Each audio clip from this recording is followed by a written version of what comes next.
বিভাস অধিকারীর একের পর এক কীর্তি প্রকাশ্যে আসছে, ফাঁস হয়ে যাচ্ছে। নিয়োগ দুর্নীতি মামলায় আগেই নাম জড়িয়েছিল বিভাস অধিকারীর, এবং গতকাল যে খবর আপনাদের সামনে তুলে ধরেছিলাম নয়ডায়, সেখানে প্রাইভেট থানা খুলে প্রতারণা এবং সেই ঘটনাতেও গ্রেফতার। নয়ডার ছবি দেখাচ্ছিলাম আপনাদের। আর আজ যে কীর্তি প্রকাশ্যে এলো, ফুলবাগানেও অফিস খুলেছেন বিভাস অধিকারী, সেখানেও অর্থাৎ নয়ডায় নকল থানা মামলায় ধৃতের আরো কীর্তি প্রকাশ্যে, ফুলবাগানেও অফিস বিভাস অধিকারী।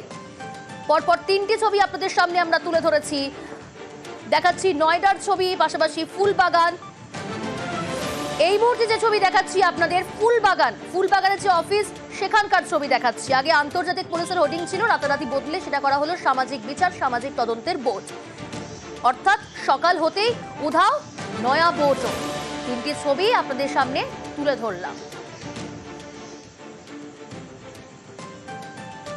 প্রীতি রয়েছে আমার সঙ্গে সরাসরি। প্রীতি, গতকাল রাত্রিবেলা পর্যন্ত ছিল নয়ডার অফিসের নামে যেরকম প্রতারণা, ভুয়ো থানা বলা যায়, এখন প্রাইভেট থানা, ভুয়ো থানা না প্রাইভেট থানা খোলা হয়েছিল।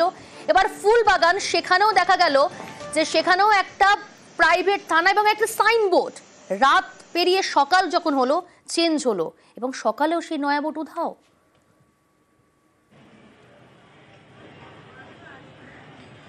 দেখো প্রিয়াঙ্কা, আমরা এই মুহূর্তে যেখানে দাঁড়িয়ে রয়েছি তা হচ্ছে ফুলবাগানের যে সিআইটি রোড এবং তার যে অ্যাড্রেস তা হচ্ছে P294, এবং এই বাড়ির সেকেন্ড ফ্লোর তিনি বসবাসের জন্য, অর্থাৎ বিভাস অধিকারী বসবাসের জন্য 1 মাস আগে ভাড়া নিয়েছেন এমনটাই জানা যাচ্ছে। পরবর্তীতে তিনি ইন্টারন্যাশনাল পুলিশ এবং ক্রাইম ব্যুরো নামে একটি বোর্ড এই বাড়ির বাইরে ঝুলিয়ে দেন। সেই বোর্ড দীর্ঘদিন ধরে ছিল। তার পরবর্তীতে তিনি যখন গ্রেফতার হন নয়ডা থেকে, অর্থাৎ গতকাল যে খবর আমরা পাই নয়ডা থেকে তিনি গ্রেফতার হয়েছেন জালিয়াতি এবং প্রতারণার অভিযোগে, তারপরে কিন্তু রাতারাতি সেই বোর্ড খুলে দেওয়া হয়। কে বা কারা খুলে দিয়েছে সে প্রশ্ন বা সেই উত্তর এখনো আমাদের সামনে নেই। তবে যে বাড়ির ছবি আমি আমার ভিডিও জার্নালিস্ট সুব্রতকে বলবো দেখানোর জন্য, যে এই বাড়িতে মূলত সেকেন্ড ফ্লোরে 1 মাস ধরে তিনি অফিস চালাতেন, এবং ঠিক নয়ডায় যেভাবে যে পদ্ধতিতে তিনি কাজ চালাতেন, অর্থাৎ ইন্টারন্যাশনাল পুলিশ এবং ক্রাইম ব্যুরো বলে, ঠিক একইভাবে কিন্তু এই অফিস চলতো। প্রতিবেশীরা জানাচ্ছেন শুধুমাত্র বিভাস অধিকারীকে কখনো কখনো দেখা যেত বা কখনো কখনো দেখাও না যেত, সে কিন্তু তার সঙ্গে যারা তার সাকরেদরা ছিলেন তাদেরকে কিন্তু মূলত এখানে দেখা যেত, এবং এদের মধ্যে অনেকেই আর্মড ব্যক্তি এখানে আসতেন, গাড়ি দাঁড় করাতেন, কি কাজ ভিতরে করতেন সে প্রশ্নের কিন্তু উত্তর প্রতিবেশীরা জানেন না। তবে যে ছবি তোমাকে দেখালাম, ঠিক যেভাবে নয়ডায় ইন্টারন্যাশনাল ক্রাইম এবং পুলিশ ব্যুরো নামে এক বোর্ড এবং সেখানে প্রাইভেট থানা চালানো হচ্ছিল, এমনটাই যেমন অভিযোগ নয়ডা পুলিশে, ঠিক তেমনটাই কিন্তু এই ফুলবাগানে একই আমরা বোর্ড দেখতে পেয়েছি। কিন্তু সকালে এসে দেখতে পাই সেই বোর্ড খুলে দেওয়া হয়েছে। ঠিক কখন বোর্ড খুলে দেওয়া হয়েছে তা প্রশ্ন করলে প্রতিবেশীরা বলেন যে ঠিক যেই সময় এই বিভাস অধিকারী গ্রেফতার হয়েছেন খবর আসা মাত্রই এই বোর্ড কিন্তু খুলে দেওয়া হয়। বেশ প্রিয়াঙ্কা,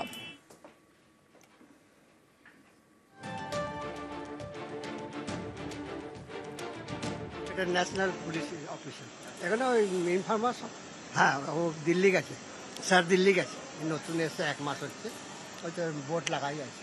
এই বোর্ড থেকে ছিল না, বোর্ডটা অন্য বোর্ড? না না, এই বোর্ড থেকে, এই বোর্ডই ছিল। হ্যাঁ।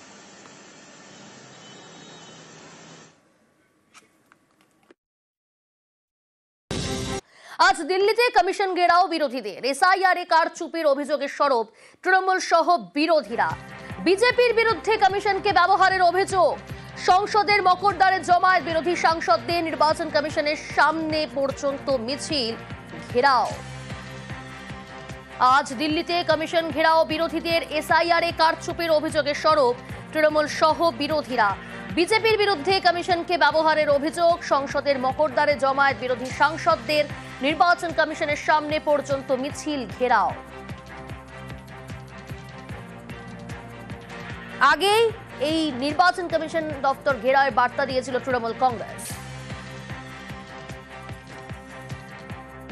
हम इलेक्शन कमीशन को चेयर को रेस्पेक्ट करते हैं, लेकिन जैसे बिहार में 40 लाखों का ज्यादा आदमी को नाम निकाल दिया और बंगाल में भी करने वाला है, अगर करेगा तो घेराव कर्मसूची करेंगे, पूरा घेराव होगा, पूरा आंदोलन होगा। हम नाम काटने नहीं देंगे, हम नाम डालने नहीं देंगे डिटेंशन कैंप में। 14 ক্ষমতায় আসার পর থেকে প্রত্যেক নির্বাচনে বিজেপি বাংলায় হেরেছে। ডেলি প্যাসেঞ্জারি করে দিল্লি থেকে, মধ্যপ্রদেশ থেকে, গুজরাট থেকে নেতা পাঠিয়ে পরিশ্রম করে তো লাভ নেই। মানুষ ভোট দিতে গেলে তো বিজেপির বিপক্ষে ভোট দেবে, এটা তো বিজেপি দেখেছে। তাই ভোটাধিকারটা কেড়ে নেওয়ার একটা কৌশল হচ্ছে এসআইআর। ইয়েস স্যার বলে যারা নির্বাচন কমিশনের মতো প্রতিষ্ঠানকে বিক্রি করে দিয়েছে, আমরা তাদেরকে বলছি নো স্যার, এসআইআর বাংলায় হবে না। চুপি চুপি ভোটের কারচুপি আমরা বাংলায় করতে দেবো। আর একটা মানুষের ভোটাধিকার যদি এসআইআর এর নামে বাদ যায়, নির্বাচন কমিশন ঘেরাও করবো 1 লক্ষ বাঙালিকে নিয়ে। 2002 সালে পশ্চিমবঙ্গে শেষবার এসআইআর, 23 বছর পর আবারও এসআইআর এর তোড়জোড় নির্বাচন কমিশনের। এত বছর পর কেন কোমর বেঁধে ময়দানে কমিশন? পাখির চোখ কি আসলে এক দেশ এক ভোট?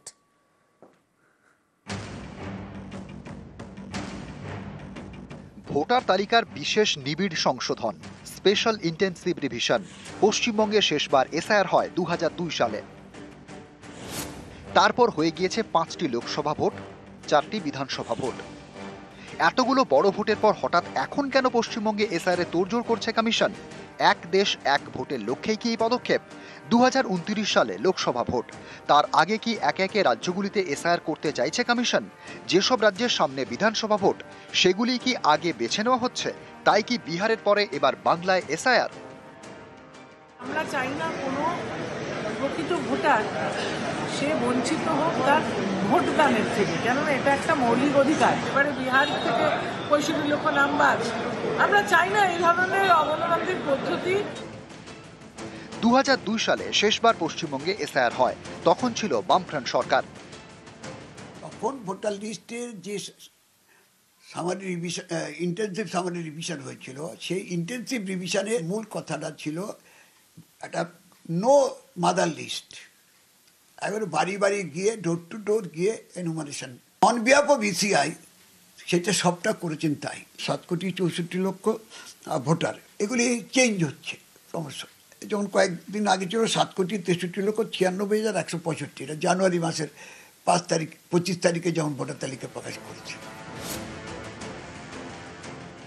2002 এর পর এখন সংশোধন হতে যাচ্ছে এই যে স্পেশাল ইলেকট্রাল রিভিশন, যেটা নিয়ে এখন হইচই হচ্ছে। কারণ এটা সময়টা কত, 2002 থেকে 2025, 23 বছর হয়ে গেছে।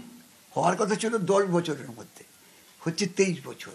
স্বাভাবিকভাবে ব্যাকলগ তৈরি হয়ে গেছে। ইলেকশন কমিশনের পক্ষে যারা যেত তারা দায়সারা ভূমিকা পালন করতো। 2001-এ যা ভোটার তালিকা ছিল, 2002 হওয়ার পর 2004-এর লোকসভা ইলেকশনে ভোটারের সংখ্যা কমেছে। 2004-এ টোটাল পলিটিক্যাল সিচুয়েশনে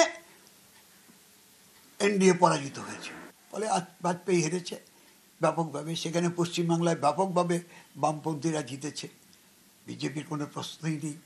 4,58,00,000 ভোটার ছিল। আমি আপনাকে দেখলাম 4,86,00,000 2002-এ, তো 4,58,00,000 কমে গেল না 2001 থেকে 2003-এ 4-এ। সম্প্রতি বিহারে এসআইআর হয়েছে, প্রায় 66 লক্ষ ভোটারের নাম বাদ গিয়েছে। এবার পশ্চিমবঙ্গে এসআইআর এর প্রস্তুতি শুরু করে দিয়েছে নির্বাচন কমিশন। অনেকের মনে প্রশ্ন, এক দেশ এক ভোটের লক্ষ্যেই কি এই পদক্ষেপ?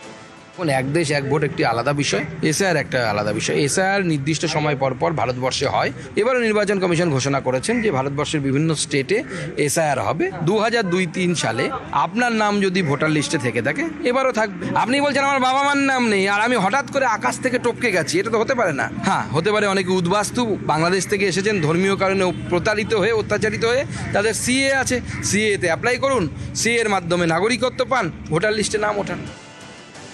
নিউজ 18 বাংলা।